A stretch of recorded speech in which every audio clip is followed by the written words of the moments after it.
Pour commencer cette méditation, je vous propose de simplement observer votre état d'esprit.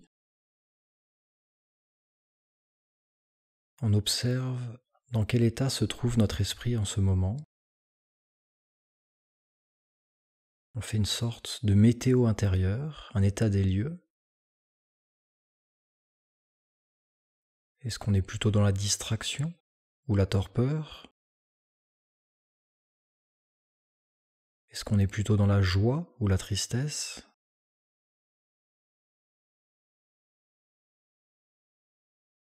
Simplement on observe dans quel état se trouve notre esprit en ce début de pratique.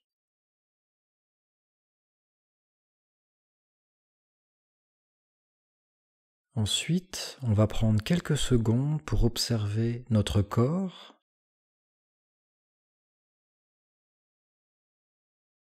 et on observe s'il y a plutôt des tensions, des douleurs, ou au contraire si on est détendu.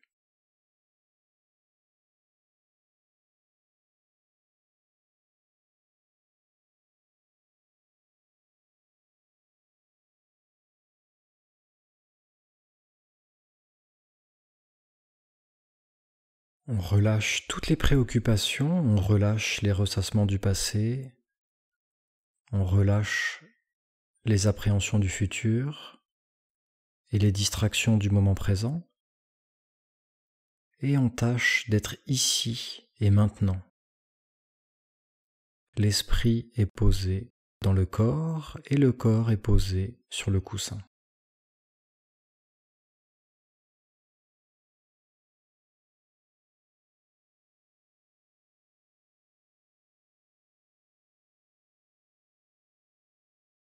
Examinons notre motivation. Quelles sont les raisons qui nous poussent à pratiquer la méditation, l'entraînement de l'esprit?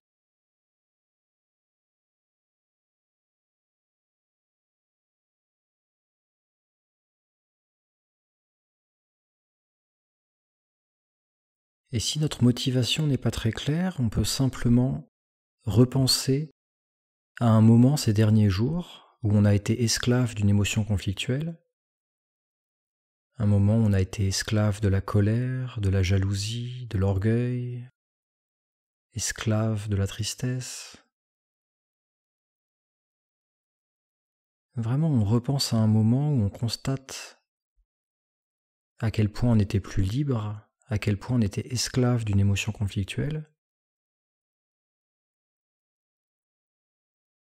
Et notre motivation pourrait être simplement de dompter notre esprit, de l'apprivoiser,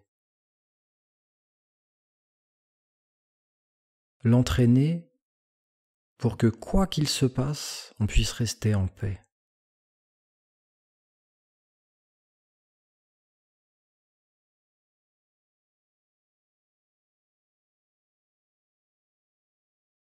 Et on essaie vraiment que cette motivation soit claire, et de la même manière que quelqu'un qui souhaite faire un marathon va trouver la motivation nécessaire pour aller courir régulièrement dans la semaine, pour s'entraîner pour son marathon. Si vraiment notre motivation à entraîner notre esprit est claire, notre souhait est fort, ça va énormément nous aider à nous motiver, à trouver les ressources nécessaires en temps, en énergie, pour trouver des moments dans nos journées et entraîner cet esprit.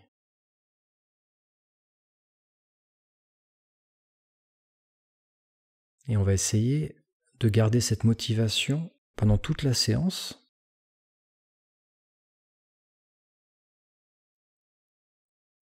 Un désir clair de se libérer de nos émotions conflictuelles et donc d'entraîner cet esprit.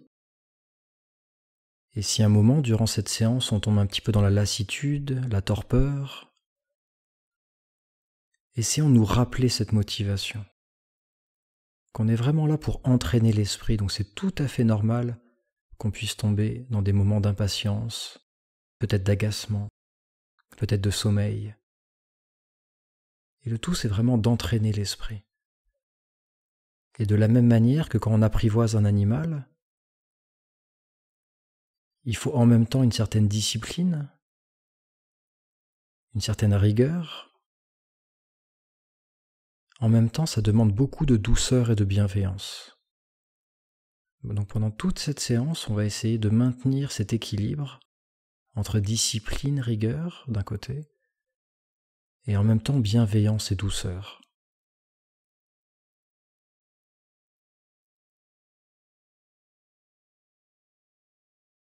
Et avant de commencer les entraînements de l'esprit, on va développer un état d'esprit positif, altruiste et équanime. Et pour ça, on va commencer par penser à tous les gens qu'on aime, tous les gens qui nous sont proches, tous les gens auxquels on tient.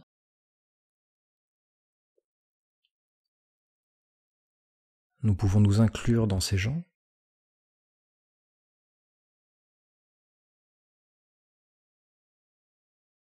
Et quand on pense à tous ces gens, on essaye d'observer ce qui se passe dans notre corps, s'il se passe quelque chose. Peut-être que quand on pense à tous ces gens qu'on aime, il y a une sorte de chaleur qui arrive au niveau du cœur. Peut-être qu'un sourire apparaît sur notre visage.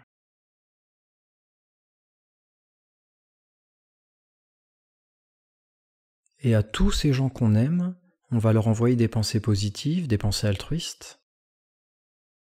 On va leur souhaiter qu'ils se libèrent de leur souffrance et des causes de leur souffrance. On leur souhaite que quoi qu'ils puissent vivre, ils puissent rester en paix. Et quand on fait ces souhaits, on essaie vraiment de les ressentir dans notre corps, dans nos tripes, dans notre cœur. Un peu comme quand on souhaite à quelqu'un de réussir un examen ou quand on souhaite à quelqu'un quelque chose de positif, ça soit vraiment quelque chose qui vienne de notre corps et pas de la tête, que ce soit quelque chose vraiment de l'ordre du ressenti. Sentir ce souhait dans nos tripes, que tous ces gens qu'on aime puissent se libérer de leur souffrance et des causes de leur souffrance.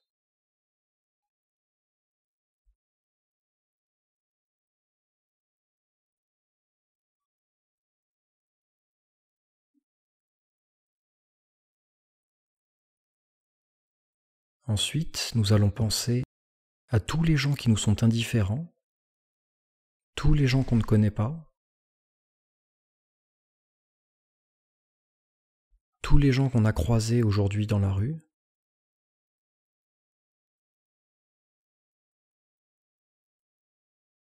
tous les gens dans les autres pays, et avec la même sincérité et la même intensité que pour les gens que nous aimons, on va leur envoyer des pensées positives, des pensées altruistes. On va leur souhaiter qu'ils puissent se libérer de leur souffrance et des causes de leur souffrance. On leur souhaite qu'ils soient en paix.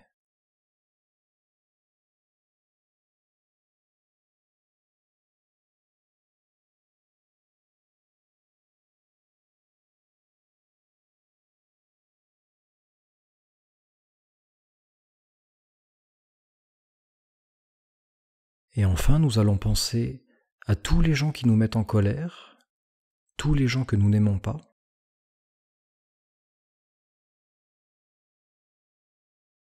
Parfois, ça peut être des gens dans notre famille ou des gens au travail qui nous mettent en colère. Mais il ne faut pas hésiter à élargir et à vraiment penser à tous les gens qui peuvent nous mettre en colère. Peut-être des personnalités politiques, des gens qu'on a vus dans les médias, des gens qui engendrent de la souffrance, qui nous mettent en colère et que nous n'aimons pas.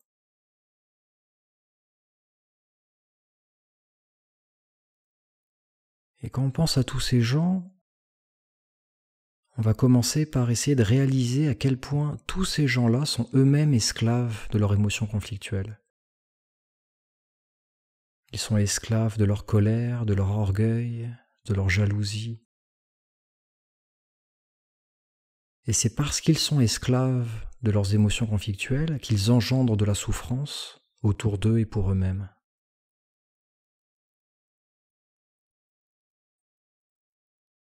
Et donc on essaie de prendre juste quelques secondes pour réaliser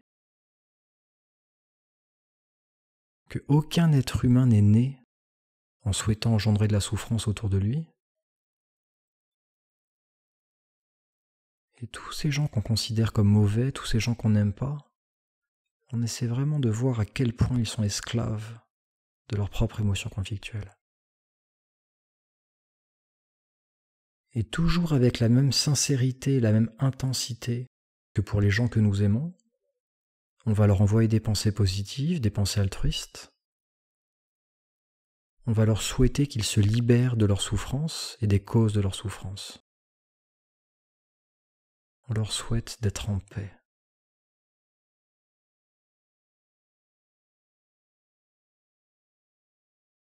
Et quand on fait ces souhaits, on n'est vraiment pas du tout dans une sorte de discours un peu naïf ou bisounours.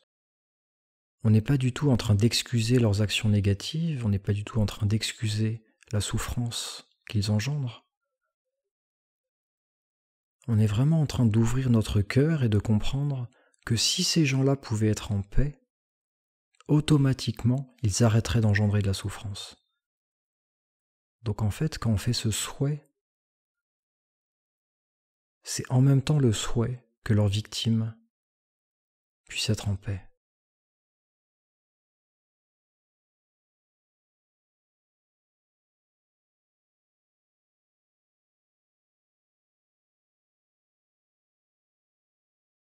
Et c'est vraiment un travail d'ouverture de cœur où on essaye d'avoir la même qualité de souhait pour les gens qu'on aime, pour les gens qui nous sont indifférents et pour les gens qu'on n'aime pas.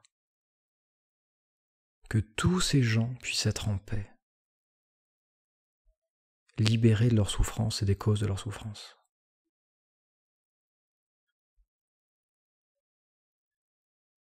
Et on va tâcher de maintenir cet état d'esprit positif, altruiste et équanime pendant toute la durée de la séance.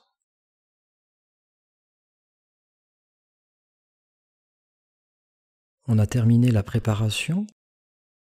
On va passer aux exercices sur l'entraînement de l'esprit, la méditation à proprement parler. Et pour ça, on va commencer par prendre la posture en 7 points du Yogi Vairocana. Les 7 points qui sont donc, premier point, les jambes en lotus ou demi-lotus, ou simplement les jambes croisées. Si possible, les genoux touchent le sol pour s'ancrer dans la terre, s'enraciner. On peut visualiser des racines qui partent des genoux et des fesses et qui vont jusqu'au centre de la terre. Et on est extrêmement présent, bien conscient du contact du sol, du coussin sous les fesses et du sol sous les genoux. Extrêmement présent. Idéalement, pendant toute la séance, on devrait essayer de maintenir cette vigilance, cette connexion avec le sol. Premier point de la posture. Ensuite, le deuxième point de la posture, c'est le dos. Le dos est droit, comme une flèche qui part vers le ciel,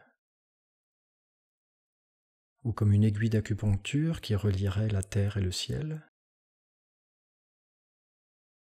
ou simplement comme un arbre puissant qui s'élance vers le ciel.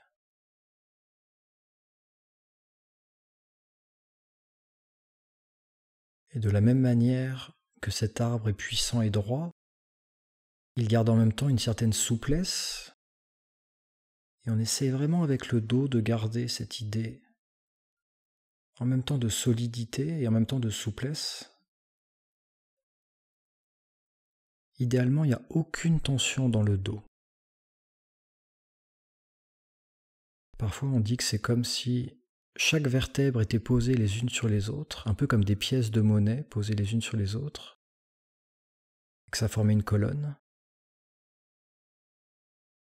Donc on essaie vraiment de rester très souple, tout en gardant cette discipline et ce dos droit. Ensuite, les épaules sont complètement dégagées. Il n'y a aucune tension dans les épaules, elles sont très souples. un peu comme les branches d'un arbre qui peuvent bouger au gré du vent. C'est le troisième point. Quatrième point, les mains sont posées dans le giron, la main droite sur la main gauche ou la gauche sur la droite, ça n'a pas beaucoup d'importance. Les deux pouces se rejoignent naturellement.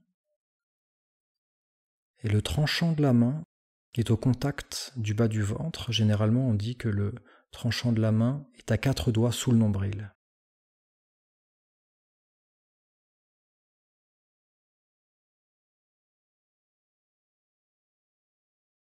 Ensuite, le cinquième point, c'est la tête. La tête est droite. Comme si on tenait le plafond avec le sommet du crâne. Et le menton est légèrement incliné vers le bas pour favoriser la rectitude entre la nuque et la colonne. En même temps pour favoriser l'humilité et le fait de se recentrer.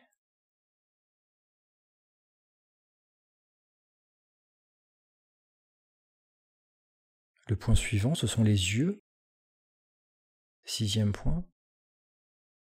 Idéalement, on dit que les yeux sont mi-clos. On garde juste une toute petite fente entre les paupières, suffisamment fermée pour ne pas être dérangé par ce qui nous entoure, et suffisamment ouverte pour capter un tout petit peu de lumière et bien rester présent, vigilant, pour éviter de tomber dans la torpeur.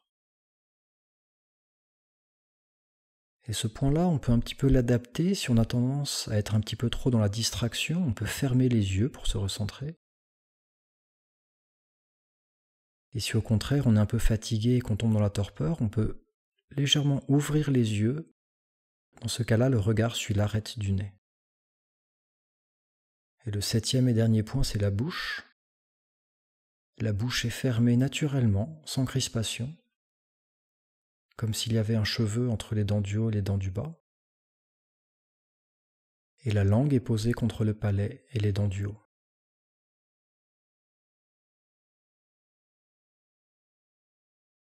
Et dans ce premier exercice, tout en maintenant cette posture, on va simplement poser notre attention sur la respiration et on va utiliser comme support de méditation le comptage de la respiration. Et on va compter 21 respirations. À chaque fois que l'esprit va partir et suivre une pensée ou une sensation, dès qu'on en prendra conscience, tranquillement, on reviendra au comptage de la respiration. C'est vraiment à nouveau comme un animal sauvage. L'animal part, on tire sur la corde pour le ramener, et dès qu'on a tiré sur la corde et qu'il est revenu, on revient dans cette souplesse, cette douceur, et tranquillement on continue le comptage. Et quand on aura terminé les 21 respirations, on posera les deux mains sur les genoux et on laissera l'esprit dans son état naturel.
Et quand on a compté les 21 respirations, tranquillement, on repose les deux mains sur les genoux.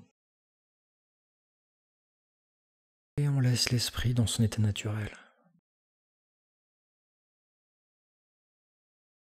Quand on dit qu'on laisse l'esprit dans son état naturel, on n'est pas dans une forme de torpeur, on n'est pas dans une forme de repos à laisser aller l'esprit n'importe comment. En fait, c'est un petit peu comme si, quand on pose notre attention sur la respiration, on utilise l'esprit comme une lampe torche qui va se focaliser sur la respiration ou sur le comptage. Et quand on dit qu'on laisse l'esprit dans son état naturel, on arrête de focaliser l'esprit sur un point, et l'esprit devient comme un soleil qui éclaire dans toutes les directions. Donc on a conscience des sensations, des pensées, des sons, mais on ne les saisit pas.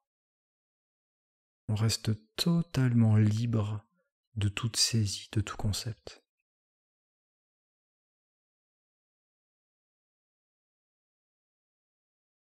On garde un esprit vaste. Un esprit qui est comme le ciel, où il peut y avoir des intempéries, il peut y avoir des nuages, des éclairs, mais le ciel reste vaste.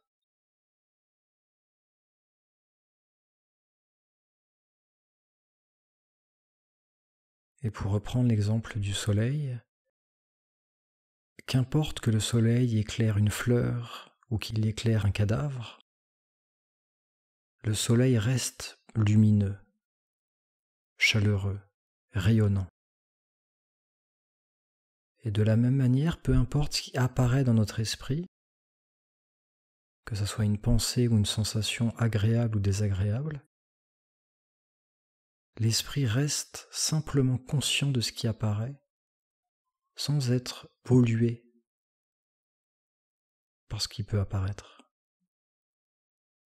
Donc on garde encore quelques secondes l'esprit dans son état naturel.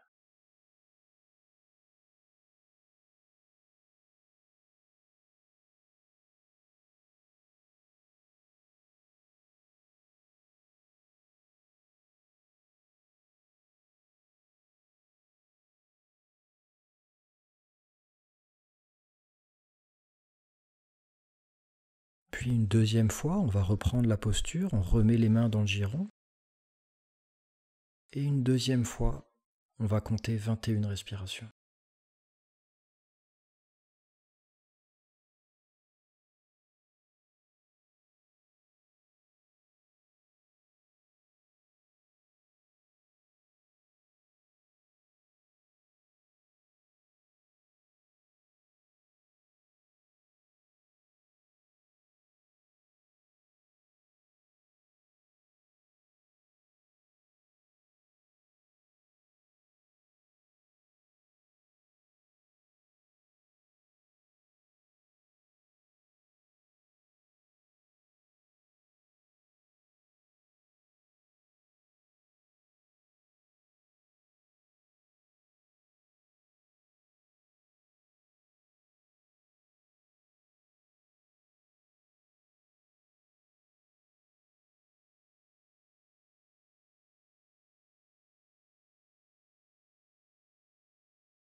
Et à nouveau, quand on a compté les 21 respirations, on repose les deux mains sur les genoux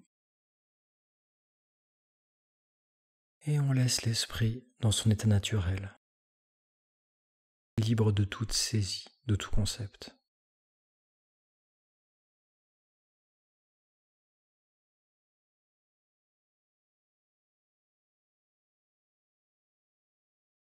On garde un esprit vaste.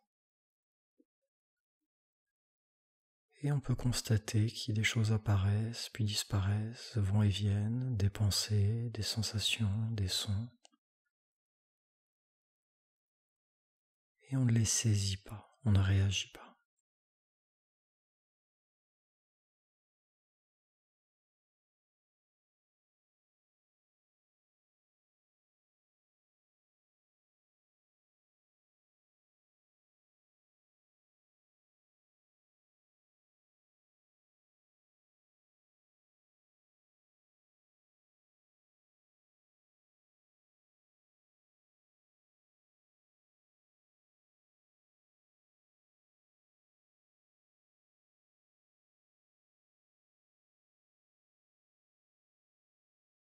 Et une troisième et dernière fois, on va reprendre la posture de méditation, les mains dans le giron.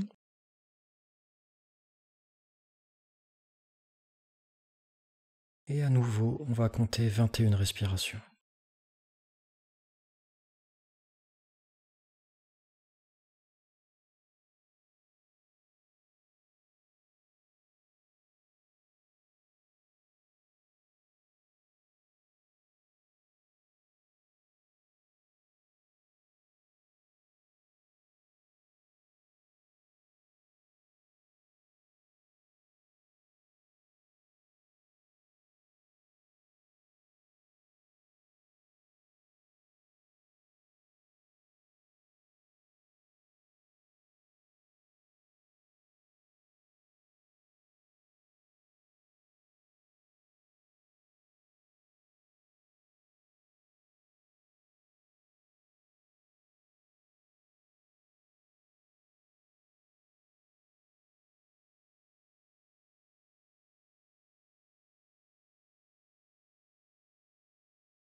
Et une dernière fois, quand on a compté les 21 respirations, on va reposer les deux mains sur les genoux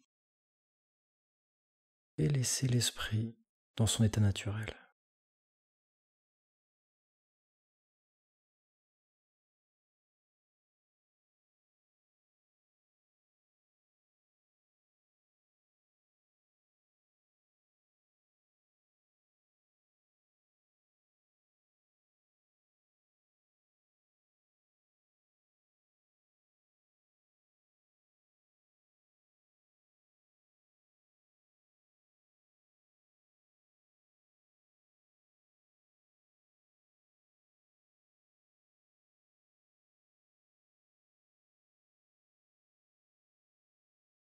On a terminé le premier exercice sur l'entraînement de l'esprit. On peut bouger un petit peu si on le souhaite pour se dégourdir, se détendre, bouger un petit peu les jambes, le dos, les épaules, la tête si on en ressent le besoin.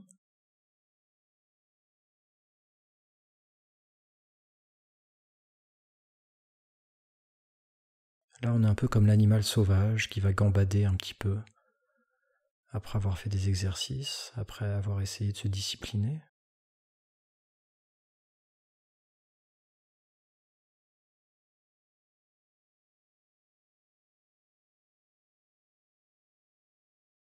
Et quand on se sent prêt, on va raviver notre état d'esprit positif, altruiste et équanime, raviver notre motivation d'entraîner cet esprit sauvage, de le dompter. On va reprendre les 7 points de la posture. Et dans ce deuxième exercice, on va poser notre attention sur les sensations liées à la respiration. Donc cette fois-ci, on ne va pas utiliser de support mental, pas de comptage. On va simplement poser notre attention sur le va-et-vient du souffle.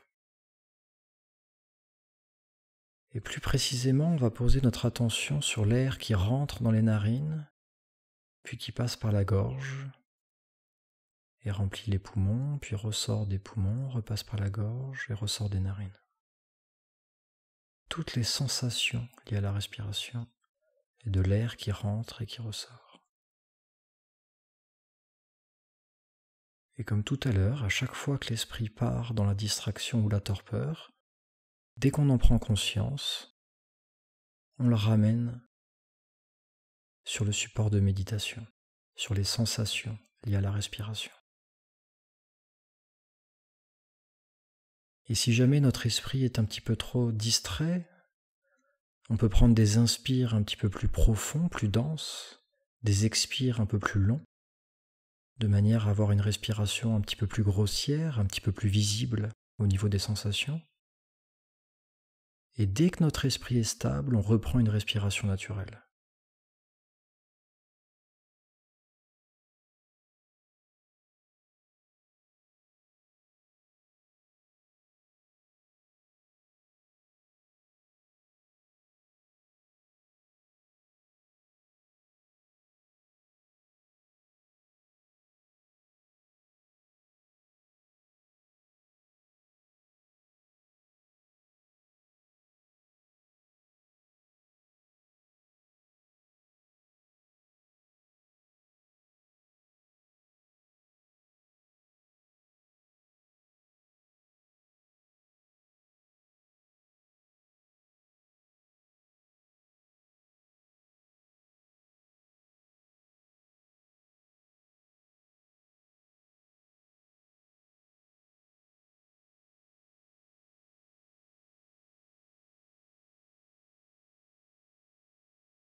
Et si notre esprit est stable, on peut essayer d'observer à partir de quand les sensations disparaissent. Quand on inspire, l'air rentre dans les narines, puis passe dans la gorge.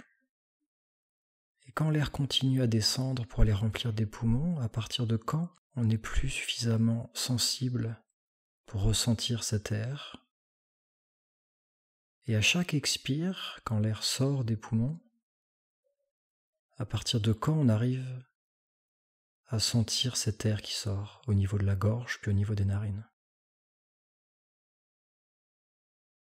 Et si on essaye d'affiner un petit peu, on peut essayer d'observer à quel point précis les sensations disparaissent et les sensations apparaissent.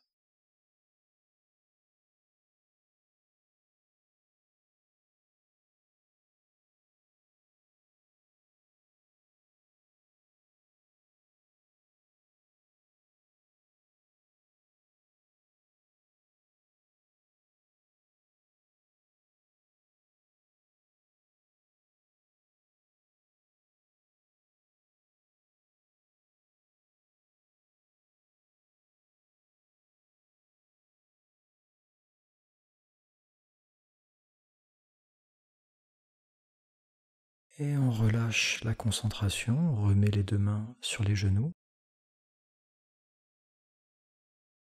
Et à nouveau, on laisse quelques instants l'esprit dans son état naturel.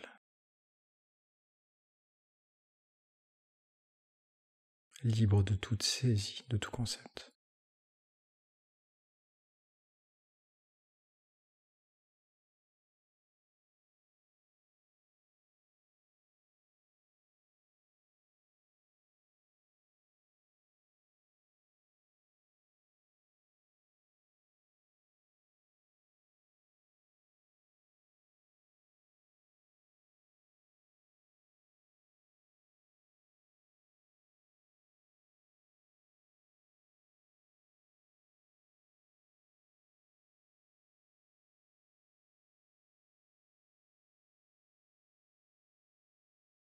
Puis une deuxième fois, on va reprendre notre support de méditation.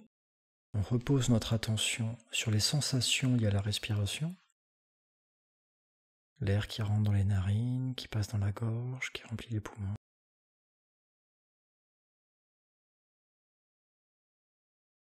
Et cette fois-ci, on va essayer de se limiter aux sensations au niveau des narines.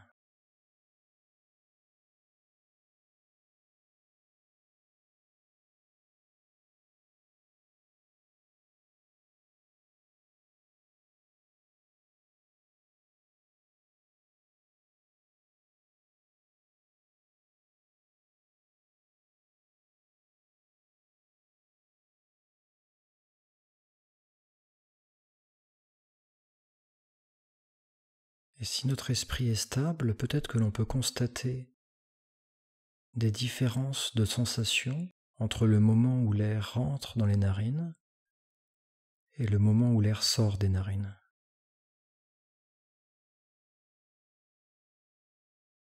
Peut-être qu'on peut constater qu'il y a plutôt une sensation de fraîcheur quand on inspire et plutôt une sensation de chaleur quand on expire.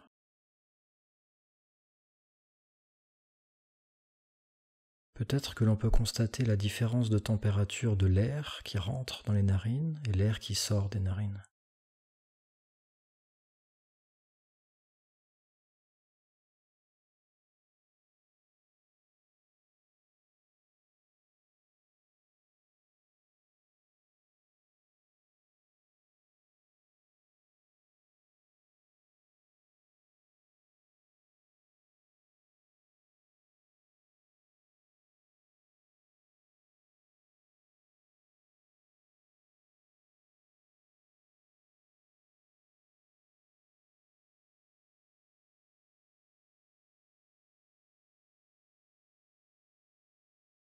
Et on relâche la concentration, on repose les deux mains sur les genoux. Et à nouveau, on laisse quelques instants l'esprit dans son état naturel.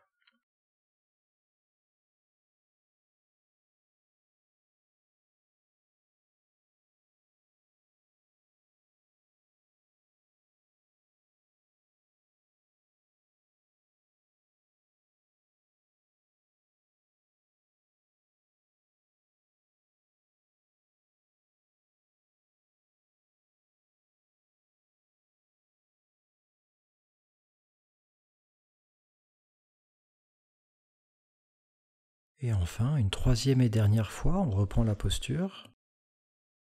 Et une dernière fois, on va poser notre attention sur les sensations de la respiration et plus précisément les sensations au niveau des narines.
Et on relâche la concentration, on repose les deux mains sur les genoux.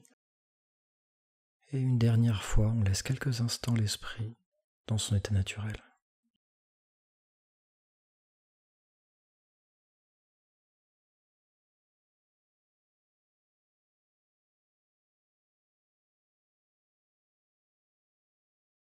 Libre de toute saisie, de tout concept.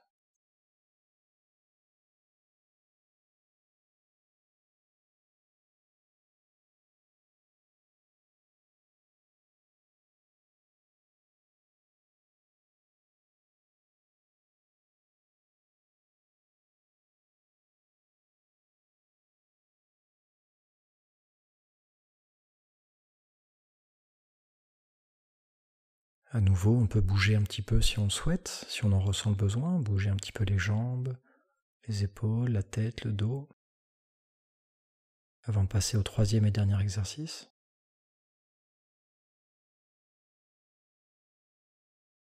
Parfois, quand on parle de méditation ou d'entraîner son esprit, on a tendance à penser que c'est quelque chose qui est plutôt lié au mental ou à l'intellect. Mais en fait, ce travail de l'attention au niveau des sensations, c'est vraiment un entraînement qui peut nous permettre de nous libérer de nos émotions conflictuelles. Parce qu'en fait, à chaque fois qu'une émotion est là, avant d'arriver, notre corps nous envoie des signaux. Notre respiration peut un petit peu s'accélérer ou être un peu saccadée. On peut avoir un petit peu une douleur dans le ventre. Peut-être au niveau des poumons se sentir un petit peu oppressé, sentir quelque chose dans le cœur. En fait, à chaque fois, notre corps nous envoie des informations au travers de sensations et nous prévient qu'une émotion va arriver.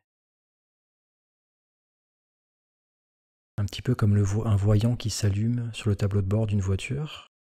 Si on a bientôt plus d'essence, il y a un voyant qui va s'allumer. Exactement de la même manière, notre corps nous envoie des signaux. Et le problème, c'est que simplement, nous ne sommes pas attentifs, nous ne sommes pas présents ou conscients ou sensibles à ces signaux. Et donc, dans l'entraînement de l'esprit, il y a vraiment une idée d'être beaucoup plus présent et beaucoup plus conscient de chaque sensation qui apparaît dans le corps.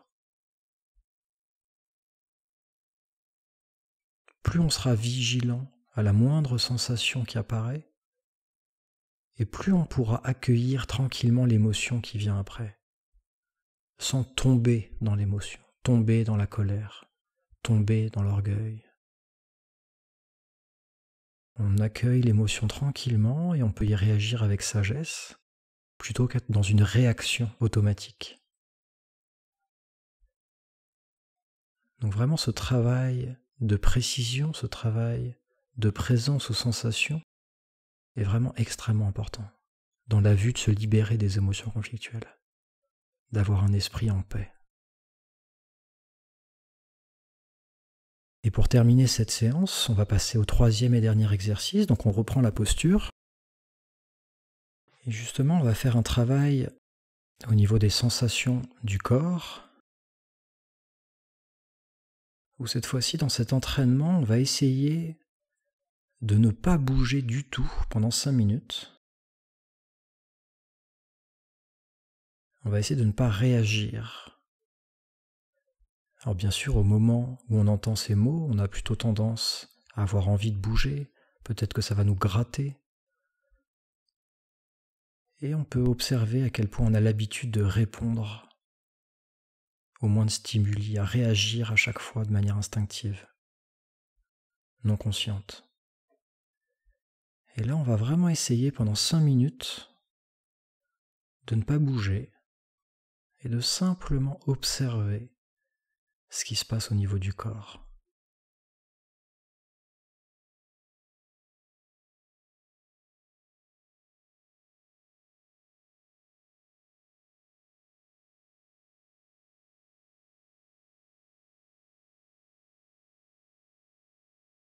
Et quand on dit qu'on ne bouge pas, généralement on a tendance à se rigidifier, à se crisper, à se contracter.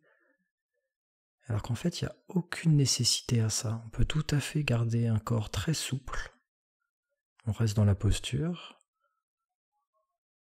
avec cette forme de douceur, de souplesse, de bienveillance. Simplement, on ne réagit pas. Il ne s'agit pas de se rigidifier, de devenir comme une pierre. On reste totalement souple, tranquille, et on ne réagit pas aux sensations. On les constate, et on constate leur caractère impermanent. Elles arrivent, elles repartent, peut-être qu'elles stagnent un petit peu un moment, mais on sait qu'elles finiront par partir. On ne les saisit pas.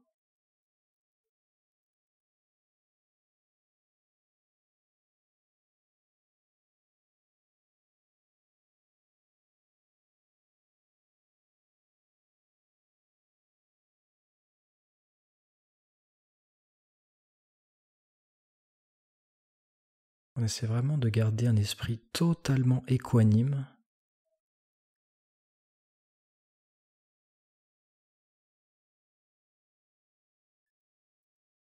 S'il y a une sensation agréable, on l'accueille tranquillement sans la saisir. Et s'il y a une sensation désagréable, on l'accueille de la même manière, sans réagir, sans vouloir la repousser.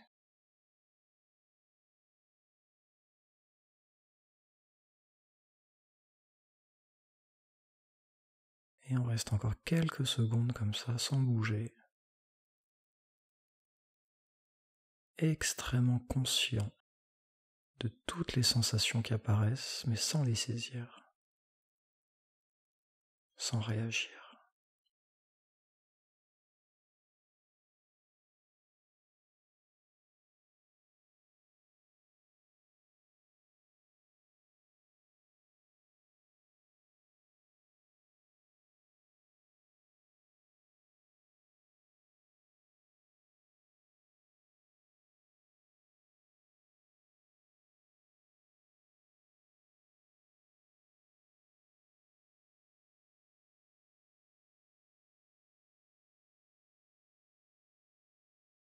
Et si on constate qu'à force de ne pas réagir, on s'est un petit peu rigidifié, qu'on a un peu contracté des muscles, on se détend tranquillement.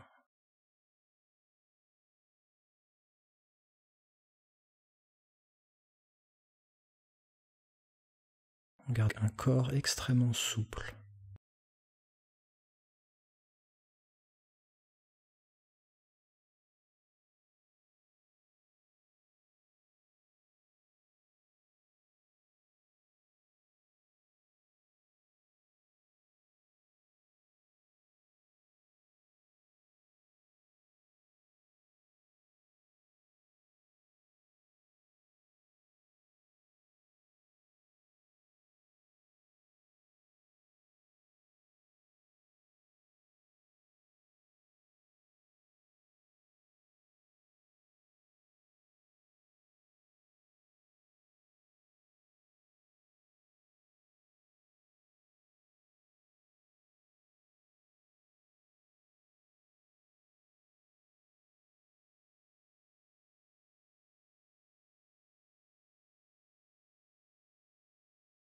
On reste encore quelques secondes.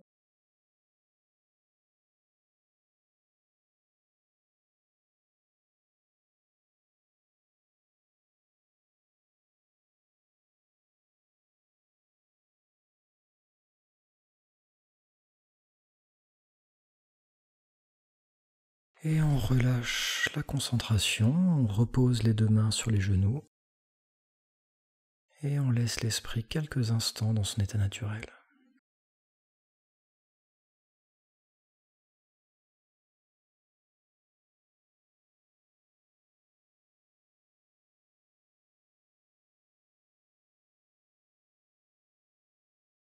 En fait, dans cet exercice, on essaie vraiment, en même temps, on entraîne notre acuité, notre capacité à observer les sensations, et en même temps, là, cette fois-ci, on entraîne l'esprit à ne pas réagir. En fait, selon les enseignements du Bouddha, on considère que les souffrances viennent du fait qu'on cherche à saisir les sensations agréables ou les pensées agréables, tout ce qui est agréable en règle générale, et on cherche à fuir tout ce qui est désagréable. Le problème étant que dans notre vie, forcément on va vivre des moments désagréables et forcément les moments agréables finissent par finir. Et c'est cela, entre autres, qui engendre de la souffrance.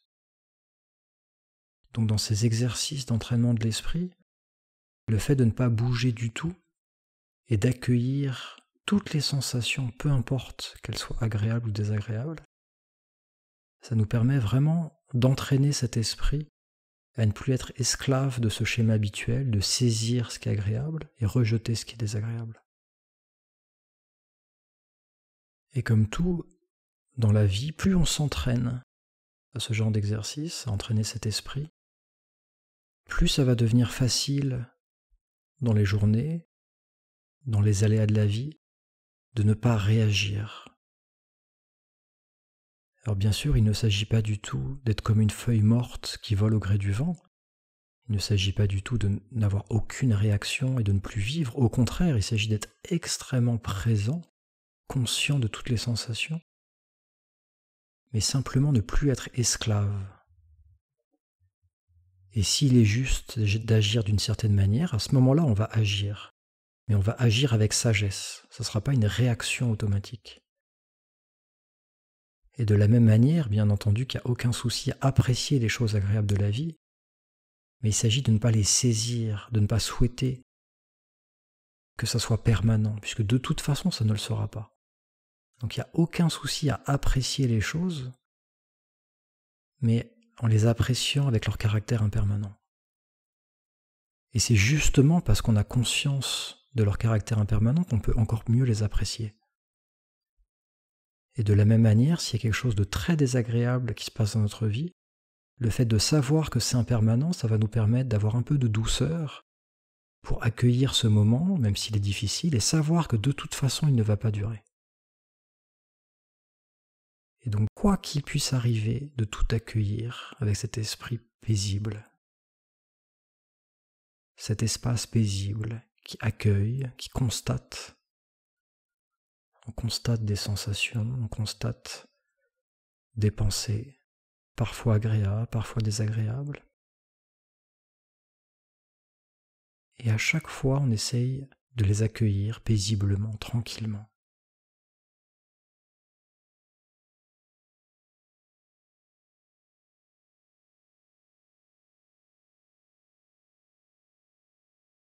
Et pour terminer cette séance, on va passer à ce qu'on appelle la dédicace, le fait de dédier cette séance.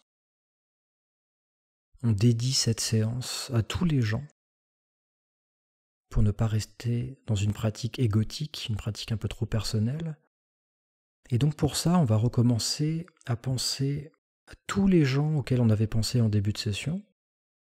On repense à tous les gens qu'on aime. On repense à tous les gens qui nous sont indifférents, tous les gens qu'on ne connaît pas. Et on repense à tous les gens qui nous mettent en colère, que l'on considère comme mauvais.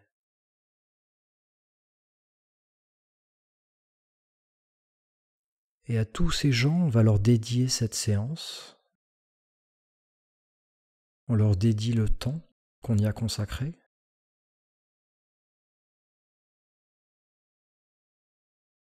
On leur dédie les bienfaits qu'on a pu y trouver, peut-être un esprit plus posé, peut-être un esprit plus vaste, peut-être qu'au contraire, on a constaté que notre esprit était aujourd'hui très embrumé, beaucoup dans la distraction, mais c'est pas grave, on a accueilli, et on a entraîné notre esprit en fonction de comment il était aujourd'hui.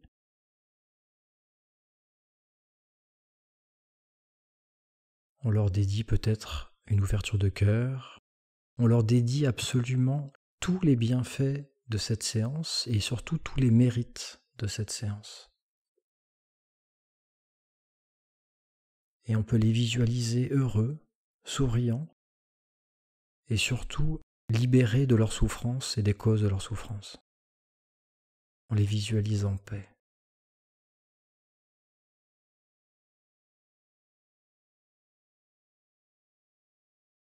Et quand on dit qu'on dédie cette séance à tous ces gens, en fait, il ne faut pas voir ça comme une forme de prière ou de vœu pieux, En fait, il y a quelque chose de très pragmatique, de très concret à dédier cette séance à tous ces gens.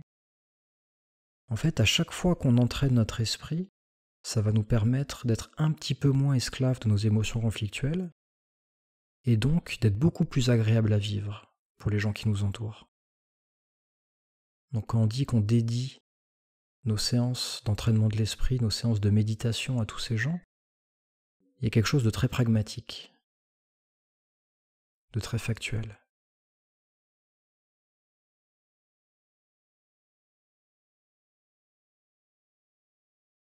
Et dans quelques minutes, le gong de fin va retentir. Je vous propose d'essayer de constater à quel point ce gong va apparaître dans notre conscience sans que ça nous demande un effort. Et on va essayer de maintenir notre vigilance jusqu'à la dernière vibration sonore. Au fur et à mesure que le gong va disparaître, on va essayer de bien maintenir notre vigilance, un petit peu comme un dernier exercice de l'entraînement de l'esprit.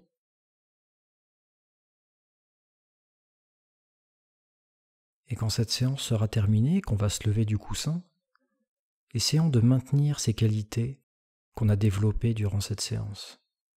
Cet esprit plus vaste, ce cœur plus équanime, cette capacité à ne pas réagir à chaque sensation, cet esprit extrêmement présent, conscient de la moindre sensation, cet esprit équanime. Essayons vraiment de maintenir toutes ces qualités qu'on a développées et essayons de faire en sorte que chaque méditation soit un petit peu comme un sachet de thé qu'on pose dans l'eau. Au fur et à mesure, l'eau va prendre le parfum du sachet de thé. Et de la même manière, essayons de faire en sorte que chaque méditation parfume un petit peu notre esprit, nous libère un petit peu plus de nos émotions conflictuelles, et que petit à petit, à force de pratiquer, à force d'entraîner cet esprit, on puisse réellement se libérer et ainsi définitivement arrêter d'engendrer de la souffrance autour de nous ou pour nous-mêmes.